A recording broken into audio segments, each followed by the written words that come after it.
하나님이 제안하시면 그냥 예라고 대답하라. 하나님이 제안하시면 그냥 예라고 대답하라 라는 제목으로 하나님 말씀 증거하도록 하겠습니다.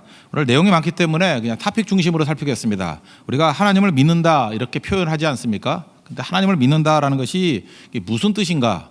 우리 세 가지를 살펴보겠습니다. 첫 번째는 부르는 겁니다. 부르는 게 하나님을 믿는 거예요. 하나님을 아버지다 이렇게 부르는 게 믿는 거라는 것입니다.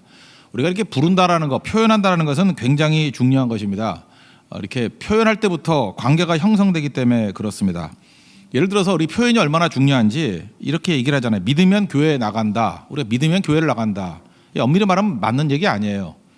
믿고 난 다음에 교회에 나가는 게 아니고 믿으면 교회가 되는 것입니다. 왜냐하면 교회 정의 자체가 믿는 사람들의 모임이거든요. 그래서 믿으면 내가 교회가 되는 거지 교회를 나간다 그런 얘기가 아니라는 것입니다. 그러니까 이게 표현하는 것 자체가 굉장히 중요하다는 거죠. 그럼 믿는 자가 되면은 교회가 되는 건데 믿는 자가 어떻게 되느냐? 믿는 자가 되는 출발이 뭐냐면 이게 부르는 겁니다. 하나님을 아버지라고 부를 때부터 관계가 형성되기 시작한다는 것입니다. 우리 아이가 태어났습니다. 제일 먼저 하는 일이 뭐죠? 아버지 그러죠. 아빠 이렇게 부르잖아요. 아빠라고 부르는 순간에 자기는 뭐가 되는 거예요? 자녀가 되는 거고, 아빠 그러는 순간에 사랑의 관계가 되는 거고, 아빠 그러는 순간에 의지하고 도움 얻고 뭐 자기 삶의 모든 것을 다 공급받고 그러지 않습니까? 그러니까 하나님을 믿는다는 출발은 부르는 거예요. 부르는 거. 하나님을 나의 아버지 또 주인 이렇게 부르는 거라는 것입니다. 그래야 관계가 형성이 되죠. 제가 어떤 대학에 이사를 좀 했었던 적이 있었는데 정확히 말하면 숙명여대입니다. 거기 있을 때 표현하는 게 이제 외부에 있을 때는 그냥 숙대 이렇게 얘기를 했어요. 근데 어느 순간인가 이게 얘기 나누다 보니까 우리 학교가 됐어요. 우리 학교의 문제, 우리 학교 이렇게 표현이 되더라고요. 우리 학교. 그러니까 모든 게 다 바뀌어 버리는 거죠. 우리 학교니까 우리 일이고 우리 문제인 거예요. 그러니까 그게 바로 그 학교의 일부분이 된 거죠. 그러니까 표현이 그만큼 중요하다는 것입니다.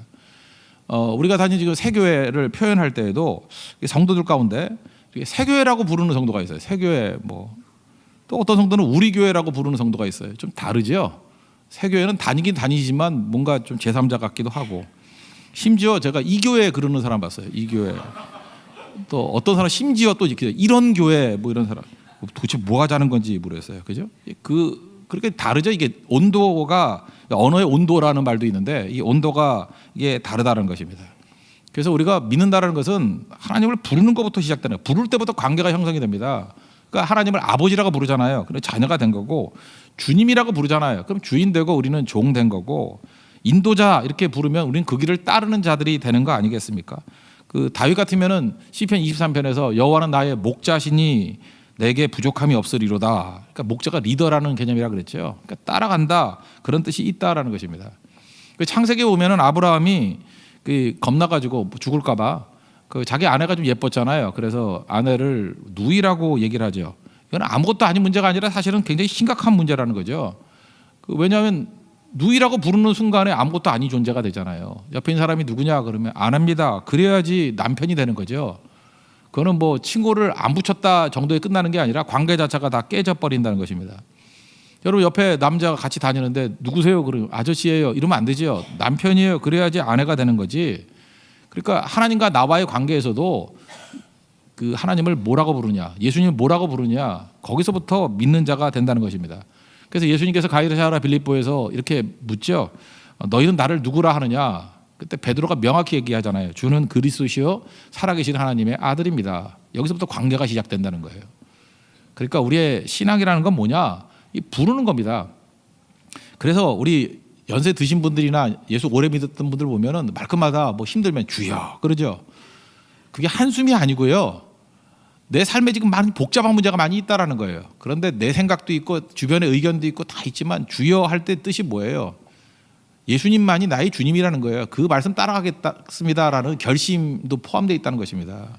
또 어떤 때는 아버지 그러죠. 평안도 사람들 아버지 그러잖아요. 그게 무슨 뜻이에요? 세상의 도움이 아니라는 거예요. 하나님이 내 아버지시기 때문에 내게 공급해 주시고 나를 보호해 주시고 나를 인도해 달라는 고백입니다. 누구든지 주의 이름을 부르는 자는 구원을 얻는다 그랬잖아요. 그러니까 여러분에게 주여가 있어야 되고 아버지가 있어야 되고 예수님이 나의 구주라는 고백이 있어야 되고 이렇게 부름이 있어야 모든 것들이 회복이 되기 시작한다라는 것입니다. 여러분 아이 낳고 난 다음에도 부모로서 제일 기쁠 때가 뭐예요? 아빠, 엄마 이거 부를 때 예를 들어서 아빠 그럴 때 그 아빠라는 말 속에 온 존재의 무게가 느껴지는 행복을 느끼죠. 이렇게 뭐 세상 다 얻은 것 같잖아요. 아빠 그럴 때, 엄마 그럴 때. 그 어린아이가 뭐 가지고 있는 무기가 뭐 있습니까? 아무것도 없죠. 아빠가 세상에서 제일 좋아. 그 한마디면 최고 행복을 느끼는 거 아니에요? 우리도 하나님 앞에 믿는 자로서 출발이 뭐냐면요. 하나님이 나의 아버지십니다. 그리고 난 하나님이 제일 좋아요. 하나님밖에 없어요. 그게 바로 주밖에 없사오니 그런 표현 아니에요? 그게 믿는 자라는 것입니다. 반드시 고백이 있어야 된다는 거예요. 아브라함이 하나님께 부르심을 입고 난 다음에 창세기 12장 8절에 보니까 단을 쌓고 제단을 쌓고 거기에 내용이 이렇게 되어 있습니다. 여호와께 제단을 쌓고 여호와의 이름을 부르더니 하나님 이름 부른 게 믿는 자의 시작이라는 거예요. 창세기 12장이 믿음의 출발 아니에요. 이 믿음의 조상인 아브라함이 했던 일이 뭐냐면 하나님 불렀다라는 거예요. 이름 불렀다라는 거예요. 그때부터 관계가 형성되고 모든 게 다 변화가 됐다는 거죠. 지금도 이렇게 과묵한 사람들 있죠. 뭐 이름 부르기 싫어하는 사람들, 이게 말하기 싫어하는 사람들, 관계가 형성이 안 되는 거예요. 뭐라고 부르냐에 따라서 이 내용이 다 바뀐다는 것입니다. 그 신영복 씨의 그 담론이라는 책이 있죠. 거기 보면은 제가 한번 소개를 했었는데 거기 이러냐. 그 안에 무슨 뭐 좀 많이 배운 그 존경받는 어떤 분이 계셨는 난 누군지 모르겠어요. 고암 선생이라고. 고암이 누군지는 모르겠는데 고암 선생이라는 아주 존경받는 분이 아마 뭐 양심소리 있었는가 보죠. 근데 거기 죄수들끼리는 수임 번호로 부른답니다. 뭐 100번, 102번, 103번 이런 식으로 이렇게 부르는데 하루는 이 고암 선생이 그 어떤 청년에게 물었다라는 거예요. 자네 이름이 뭔가? 그랬더니 그 청년이 이름은 왜 물으십니까? 하면서 뭐 좀 속된 말로 하대. 쪽팔리게 왜 물으십니까? 뭐 그렇게 얘기하더란 거예요. 근데 하도 어른이 물으니까 다시 물었대요. 이름이 뭔가? 그랬더니 그 책에 나오기로는 응일이래. 응일입니다. 그랬더니 한 번 더 묻더라는 거예요. 거기서 일자가 한일자냐 하나라는 일자냐 그랬더니 네 맞습니다. 그랬더니 돌이키면서 한숨 쉬면서 이렇게 얘기하더라는 거예요. 혼잣말로 네 집 큰아들이 징역 와서 고생하는구먼. 네 집 큰아들이 징역 와서 고생하는구먼. 그러시더라는 거예요.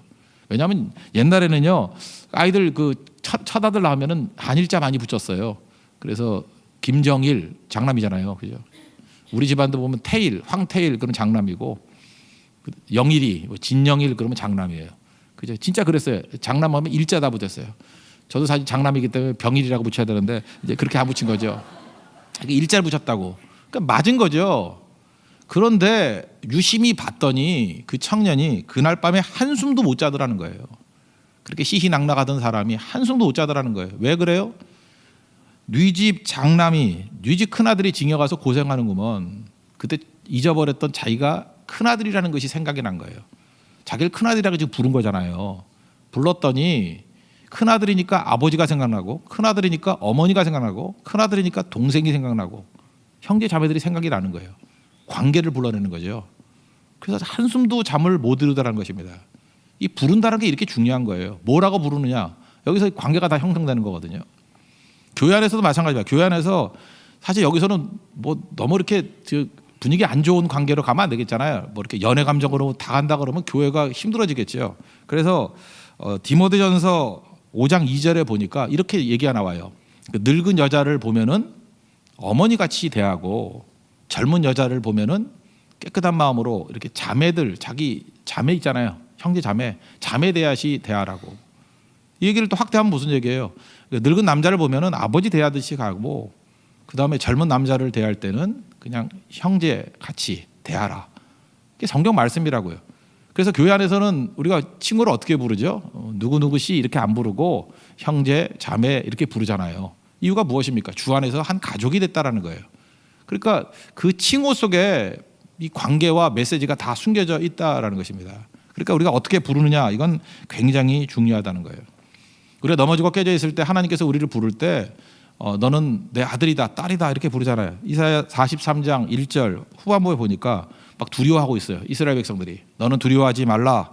내가 너를 구속하였고 내가 너를 지명하여 불렀나니 너는 내 것이라, 내 아들이라, 내 딸이라 이렇게 불러주셨다는 것입니다. 그러니까 살아나게 되는 거죠. 어떤 광고 카피를 보니까 이렇게 나오대요. 음악은 3번 태어난답니다. 첫 번째는 베토벤이 작곡했을 때 태어나고, 두 번째는 번스타인이 지휘했을 때 태어나고, 세 번째는 당신이 들을 때 태어난다. 이게 무슨 얘기예요? 들어줬다는 게 불러주는 거죠. 그 음악을 불러주는 거. 그래도 태어나는 거죠. 그게 부르지 않는 게 무슨 노래겠어요. 그게 중요한 거겠죠. 그러므로 믿음이라는 건 뭐냐 하면 매번 하나님을 부르는 거예요. 아버지라고 부르고 예수님을 부르는 거예요. 주님이라고 부르고 예수님을 나의 인도자라고 부르고 목자라고 부르고 여러분 항상 주의 이름을 부르는 종들 되기를 바랍니다. 그때 구원의 역사가 나타나요. 여러분 삶의 어려움이 있을 때 예수님 이렇게 이름 부르면 우리 인생에서 힘을 얻게 될 것입니다. 또 불치병에 걸렸을 때 하나님 아버지 이렇게 부르면 아버지께서 자녀들 돌보듯이 우리를 돌봐주시고 건져주신다는 것입니다. 그래서 하나님을 믿는다라고 하는 첫 번째 개념은 뭐냐? 부른다라는 거예요. 하나님을 부른다. 우리 주의 이름을 불러서 참된 구원을 얻는 우리 믿음의 신실한 종들 되기를 축원합니다. 두 번째 하나님을 믿는다는 건 뭐냐 하면 이제 하나님께서 우리를 불러서 관계를 맺게 됐잖아요.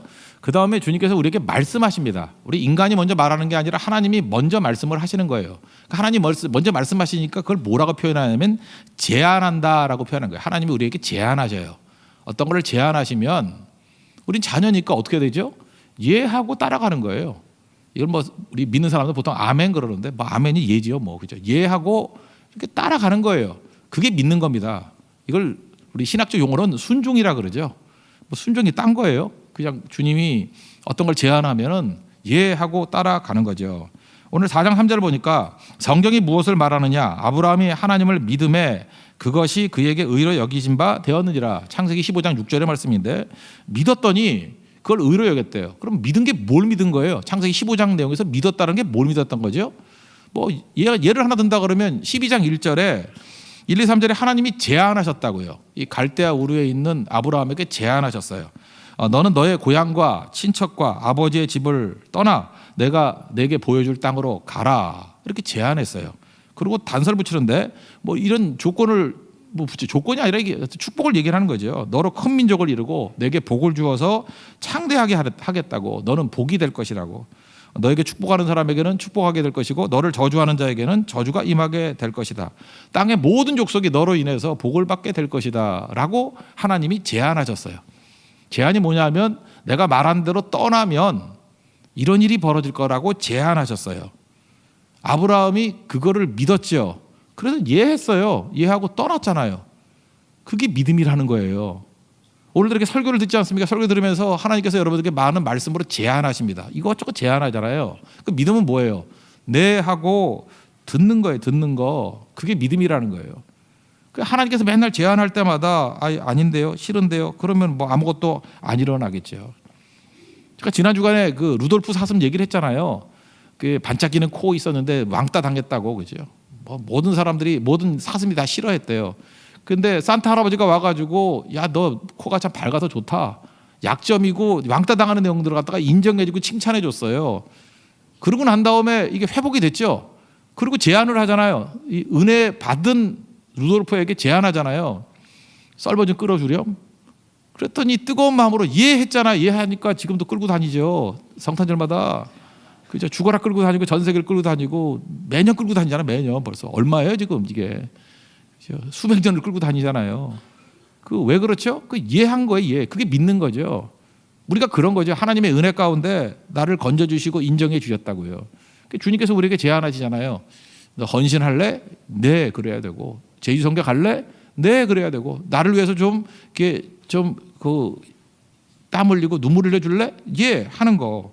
그죠? 그 제안에 대해서 이해하는 거예요. 뭐 신앙생활이 딴 겁니까? 하나님 믿는다는 게 뭐 딴 거예요? 내가 사랑하는 나에게 은혜 주신 하나님이 나에게 이것저것 제안하신다고요. 제안할 때마다 그냥 이해하는 거예요. 이해하면 그때부터 놀라운 일들이 나타나기 시작한다라는 것입니다. 그래서 이해하십시오. 이해. 고린도후서 1장 19절에 보니까 예수 그리스도는 예하고 아니라 함이 되지 아니하셨나니 그에게는 예만 있느니라. 예수님의 모습을 말하면서 예수님은 하나님의 제안에 대해서 그냥 이해하신 분이라는 거예요. 그러니까 하나님 잘 믿는 믿음의 표상으로 예수님을 말하는 거죠. 하나님의 약속은 얼마든지 그리스도 안에서 예가 되니 그런즉 그로 말미암아 우리가 아멘하여 하나님께 영광을 돌리리라. 우리가 하나님께 영광 돌리는 게 뭐예요? 하나님이 제안하시면 예하고 아멘하고 따라갈 때 하나님의 영광이 된다라는 것입니다. 그 아브라함은 나이가 70세 넘었잖아요. 그때 75세쯤 됐을 건데 그 땅 떠나서 가라. 나이 들면 원래 보수적이잖아요. 잘 안 움직이려고 그러잖아요. 근데 핑계 안 대고 궁시렁 안 대고 이해하고 갔어요. 그게 믿음이라고 해요. 믿음. 그 믿음의 사건이 아브라함의 일대기를 만들어낸 것입니다. 그러니까 우리도 이해하고 가야죠. 사랑하면요 이해할 수 있죠. 제가 어제 리더 모임 때도 뭐 그런 아재 개그 같은 거 얘기했더니 생각보다 재밌어야 돼. 저는 옛날 노래 참 좋아해요. 사랑해 당신을, 그 노래 알죠? 사랑해 당신을 정말로 사랑해. 당신이 내 곁을 떠난 뒤에 얼마나 눈물을 흘렸는지 몰랐다고. 그 다음부터 나온 게 뭐예요? 예. 내가 세어봤어요. 내가 검상까지 3번 해서 19번 예가 나와요. 예 19번이에요. 이게 참 이게 복음성가에 들어가야 되지 않을까요? 여기서 당신을 하나님으로 생각한다 그러면 하나님을 사랑한다고, 그죠? 그래서 너무너무 사랑한다고. 그래서 주님 말씀하시면 진짜 예예요. 예. 그죠? 말씀만 하시면 예. 순종하고 나아가겠습니다. 이게 믿음이라는 거예요. 그때부터 하나님의 일들이 벌어지게 되겠죠. 히브리서 11장 1절을 보니까 믿음은 바라는 것들의 실상이요 보이지 않는 것들의 증거니. 이렇게 생각해 보세요. 바라는 것이 뭐냐면 그냥 바라는 건 야망이고 내 욕심이라 그랬죠. 우리가 바라는 내용이 뭐예요? 비전과 꿈의 내용은 출처가 하나님께 있죠. 하나님이 제안해 주신 게 우리 바라는 거 아니에요. 하나님이 보여주시는 게 우리의 비전이고 꿈이잖아요. 그러니까 하나님이 제안해 주신 것을 실상이라고 받아들이는 거예요. 그게 믿음이에요. 내가 너에게 그 복의 근원이 되게 해주겠다라고 하는 거 아무것도 없잖아요. 근데 예 맞습니다. 그럴 겁니다라고 이제 받아들이는 게 그게 믿음이라고. 그러니까 바라는 것들이 실상이라고요. 그러니까 바라는 것이 실상, 어려운 말 아니에요. 하나님의 제안이 다 이루어질 것을 받아들이는 거, 그게 믿음이에요. 그러니까 오늘도 이렇게 말씀 듣고 하나님 제안을 하시잖아요. 그러면 그거 다 이해해버리면 믿음의 사람이 되고 기적의 사람이 되고 하나님의 사람이 되는 거예요. 근데 들을 때마다 팔짱 끼고 예 아니고 노 하면은 끝나는 인생이죠. 뒷부분에 또 뭐라고 되어 있어요? 보이지 않는 것들, 하나님이 제안하는 것들이 지금 당장은 안 보이잖아요. 보이진 않지만 보이지 않는 것들의 증거래요. 그게 이미 된 걸로 증거같이 받아들인다는 거예요. 그게 믿음이에요. 그러니까 믿음이 생기려고 그러면 하나님의 제안 없이는 안 되는 거죠. 그 믿음이 뭐예요? 하나님의 제안에 대해서 그냥 이해하는 거라니까요. 여러분도 하나님께서 어떤 제안을 하시든지 간에 그냥 즉시 이해할 수 있는, 그래서 아브라함 같은 믿음의 사람 되기를 원합니다. 그게 하나님을 믿는다라는 거예요. 그러니까 하나님을 부른다, 하나님을 믿는다, 그거 똑같은 얘기고요. 그 다음에 하나님 제안에 대해서 이해한다, 그게 하나님 믿는다, 똑같은 얘기라고요. 그러니까 이제 믿음이 뭔지 아시겠죠? 이거 계속하면 이게 믿음이 자라는 거예요. 그 믿음이 역사하는 거라고. 그리고 3번째는 이것도 마찬가지예요. 주님이 나를 용서해 준다 그러면 용서를 받아들이는 거예요. 그게 믿음이에요. 용서한다 그러면 용서를 받아들이는 거죠. 4장 6절, 7절, 8절인데 지금까지는 아브라함 얘기를 했는데 요 3번째 얘기는 다윗 얘기예요. 다윗이 7절, 8절 보니까 불법이 사함을 받고 죄가 가려짐을 받는 사람들은 복이 있고 주께서 그 죄를 인정하지 아니하실 사람은 복이 있도다 함과 같으니라. 그러니까 뭐 다윗이 죄진 거 다 알죠. 그 부하의 여자를 그 데려다가 죄짓고 또 그 부하 우리아를 죽이고 이거 뭐 죄예요. 그러니까 이건 뭐 죽어 마땅할 종 아닙니까? 근데 회개했더니 하나님이 용서해 줬어요. 그러니까 이걸 받아들이는 거예요. 근데 이건 사람들이 잘 안 돼요. 자기는 받아들일 수 있지만 남들이 야 저거 죄 짓고 난 다음에 저거 말로만 저거 저렇게 한다고 저 용서받는 게 말이 되느냐? 우린 그러잖아요. 근데 그걸 받아들이는 게 믿음이라니까요. 그게 하나님을 믿는다예요. 시편 32편 1절 보면 이런 얘기가 나오거든요. 다윗의 시인데 허물의 사함을 받고, 첫째 사함 받는 거, 두 번째 자기의 죄가 가리워진 자는 복이 있다. 죄가 가리워졌다. 세 번째는 마음의 간사함이 없고 여호와께 정죄를 당하지 않는 자는 복이 있다. 정죄 안 당하는 자가 복이 있다. 다윗이 말하는 복은 이렇게 해요. 우린 복 그러면 주로 어떤 게 복이죠? 뭐 높은 지위에 올라가고 돈 많이 벌고 뭐 멋진 남자나 여자하고 결혼하고 뭐 이런 걸 복이라고 그러지 않습니까? 근데 다윗에게 한번 물어봐요. 가장 큰 복이 뭡니까? 그러면 용서받는 복이다, 이렇게 얘기를 해요. 왜 용서받기 이전에 그의 삶의 영혼의 상태가 얼마나 피폐했느냐 하면 시편 32편 3절 4절 5절을 보니까 종일 신음했대요. 내 뼈가 쇠했대요. 주야로 주님께서 눌러서 내 진액이 다 빠져버렸대요. 그런데 5절에 보니까 내 허물을 여호와께 자복하리라 하고, 하나님이 자복하라 그래서 자복했어요. 주께 내 죄를 아뢰고 내 죄악을 숨기지 아니하였더니 주께서 내 죄악을 사하셨나이다. 이게 믿는 거예요. 내재 그러는 게 아니라 그 주님께서 자복하면 용서해 주겠다 그럴 때 자복하고 죄 씻음 받은 것을 받아들이는 게 믿음이라고. 그 D.L. 무디 얘기 아시죠? D.L. 무디 그 청년 사역들 많이 했는데 어떤 청년이 와가지고 죄를 다 고백하더라는 거예요. 그래서 회개기도 하고 죄사함을 받았다. 그랬더니 그 다음날 또 와가지고 또 죄인이라 그러고 사함 받았다. 일주일을 찾아왔대요. 나중엔 D.L. 무디가 신경질 냈대잖아요, 그죠? 야, 하나님이 용서했다는데 네가 왜 자꾸 용서 안 했다고 난리냐? 하나님이 잊어버렸다 그러는데 왜 너는 안 잊어버리고 자꾸 기억하고 그러냐? 짜증난다 그러고. 그 얘기 아니에요? 하나님이 용서했다 그러는데 네가 왜 용서 못 받았대? 믿음이 없는 거죠. 하나님이 잊어버렸다 그랬잖아요. 잊어버렸다. 이사야 43장 25절 보니까 내 죄를 기억하지 아니하리라. 근데 왜 지는 자꾸 기억해? 그거 아니죠. 그러니까 우리가 생각보다 이거 잘 안 돼요. 내가 용서받았다 이거 잘 받아들이지 못하고 끝까지 아니라 그러고 버티고. 오늘도 예수 그리스도의 보혈의 피가 여러분의 죄악을 씻음을 믿습니까? 예수님 믿는 자들에게 죄 씻음의 은혜를 주신다고요. 그거 믿고 이제는 죄의식이 아니라 당당하게 서 있어야죠. 오늘 전공 공부 내용이 창세기 26장이죠. 거기 보면 이삭이 아버지하고 똑같이 또 뭐 아내를 또 그 뭐 두이라고 속이는 장면이 나와요. 근데 그 다음에 좀 황당한 얘기가 나오는데 26장 12절 13절 보니까 농사를 지었더니 그 그랄 땅에서 농사를 지었더니 100배를 얻었고 여호와께서 복을 주시고 거부가 되었대요. 아니 이게 죄졌으면은 용서 정도로 끝나야지 이게 말이 되느냐? 왜 100배 축복을 줘요? 이게 믿음이기 때문에 그래요. 내 죄 사함을 갖다가 믿고 나아가면 하나님께서 그 죄만 용서해 줄 뿐만 아니라 더 풍성한 것으로 채워 주신다는 것입니다. 이걸 믿어야죠. 100배라는 게 뭐예요? 뭐 어마어마한 거죠. 100배. 이건 우리 상상도 못할 하나님의 축복의 자리로 나아간다는 것입니다. 이게 예수 그리스도의 보혈의 피를 의지해서 죄 용서를 구하면 용서될 뿐만 아니라 새로운 길이 열린다는 거예요. 그래서 우리가 잠깐 이렇게 스케일이 작기 때문에 한번 생각을 해보자고요. 제가 어떤 형제한테 앞에 앉아 있네. 물어봤어요. 너 한 달에 얼마쯤 벌기를 원하느냐? 한번 크게 좀 얘기해봐라. 그랬더니 뭐 1억을 벌기를 원한대요. 그러면 1억이라는 거에 100배가 얼마예요? 한 달에 100억이다. 그러면 1년인 1200억 버는 거 아니에요? 그러면 재벌 되는 거죠. 그랬더니 벌써 이렇게 웅크러들어요. 겁나가지고. 그죠? 그런 거라고요. 그러니까 돈뿐만 아니라 모든 게 다 마찬가지죠. 우리 어떤 교역자한테 물어봤어요. 이번에 제주 선교 가는데 그게 그 몇 명이 모이기를 원합니까? 그랬더니 뭐 한 100명 정도 오기로 하는데 그럼 거의 100배가 몇 명이에요? 10,000명. 10,000명이잖아요. 10,000명. 그러면 그 조그만 교회가 대형 교회 되는 거예요. 대형 교회. 그게 상상이 가냐고요. 근데 하나님이 하시면 된다고요. 하나님께서 그렇게 우리에게 은혜와 권능을 부어 주시겠죠. 어떤 형제에게 그 자매가 어떤 자매가 그러냐 한 명 그랬더니 100명 그건 아니고 그죠? 예, 100배 사랑할 자매를 주시겠죠. 100배 사랑할 자매를 적용을 이상해가지고 어저께도 헷갈린 적이 있었는데 그건 아니고요. 100배라는 게 그런 거라고요. 그러니까 우리의 상상을 초월할 정도의 더 큰 거를 부어 주신다라는 것입니다. 그 이런 것들이 하나님을 믿으면 자동적으로 벌어지는 일이에요. 그 뒷부분에 이제 할례 받는 얘기가 나오는데 이거예요. 믿음이 먼저냐 할례가 먼저냐인데 믿은 거는 우리 창세기 15장 6절에 믿으니 의로 여겼다는 게 나오고 할례 얘기는 17장에 나오잖아요. 그 시간적으로 보면 한 14년 정도 차이가 나요. 그러니까 그 논지가 뭐냐 하면은 내가 할례라는 행위를 통해서 하나님께서 의롭다 함을 준 게 아니고 지금 믿었다라는 게 뭐예요? 아까도 얘기했지만 첫 번째 믿음이 뭐라고요? 부르는 거 행위가 아니잖아요. 부르기만 한 거잖아요. 두 번째 하나님의 제안을 받아들인 거. 그 이해하고 받아들인 건 아직까지도 뭐 행위는 아니잖아요.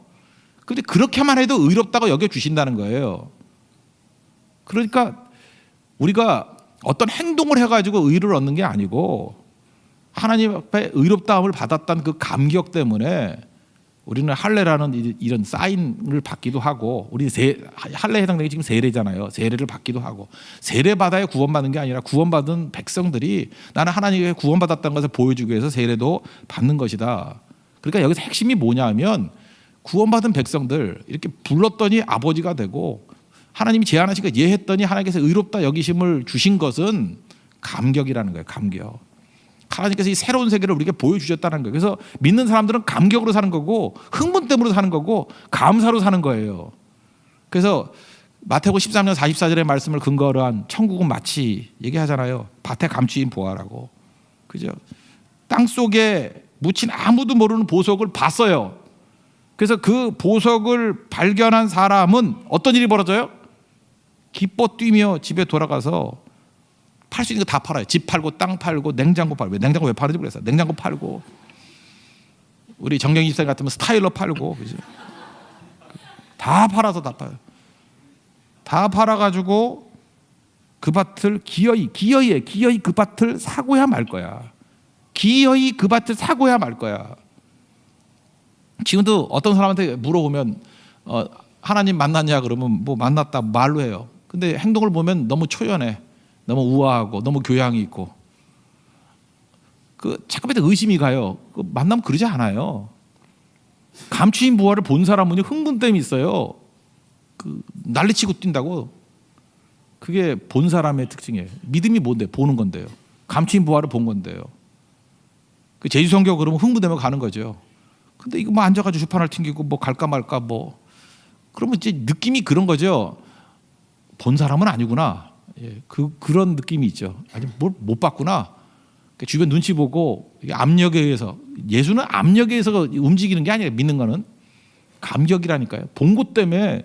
보세요. 집 팔고 땅 팔고 냉장고 팔아. 기어이. 이거 웬만한 조건 다 이긴다는 거죠. 왜요? 본 게 있기 때문에. 그게 믿는 겁니다. 하나님 앞에서 우리가 이런 감격의 일들을 이뤄나갈 수 있는 하나님의 거룩한 백성들 되기를 바랍니다.